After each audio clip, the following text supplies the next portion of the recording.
పిచ్చ పరాకాష్ఠకి వెళ్ళిపోయింది.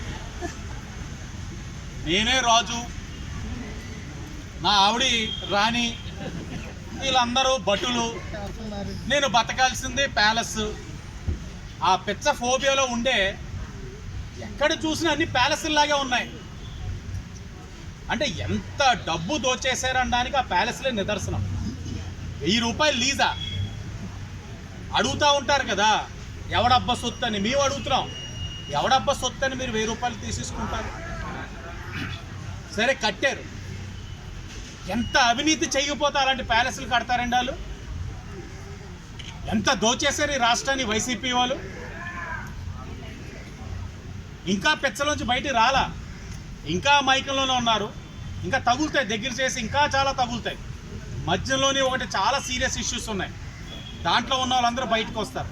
రాజమండ్రి సిటీకే చూద్దాం, పార్కులు ఇష్టానుసారంగా కొన్ని కాంట్రాక్టర్స్ తోటి గత ప్రజాప్రతినిధి చేశారు, అవి బయటకు వస్తాయి.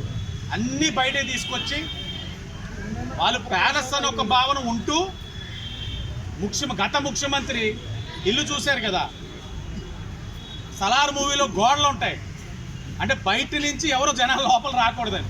ఆయనకి నిద్రలో కూడా ఎవరైనా వచ్చి దాడి చేసేస్తారేమో, గొడ్డలతో వేసేస్తారేమో అని భయం ఉన్నట్లు. ఆ గోడలు చూస్తే ఆశ్చర్యంగా ఉంది, మొన్న వెళ్ళి చూసాం. ఇది ఎవరు కూడా ఇంత అలా కట్టుకోరు. అదంతా కూడా ఏంటంటే సెంట్రల్ జైల్లోనున్న మైకుల్లో ఉన్నారు కాబట్టి లేచేసరికి ఏంటి గోడలు పెద్దగా లేవా, ఫెన్సింగ్ లేదా, నా చుట్టూ ఒక 50 మంది లేరా అన్న భయంతో ఉన్నారు. పోతుంది ఆ భయం కూడా, దగ్గరలోనే పోతుంది. బిల్డింగ్ ఏం చేస్తారని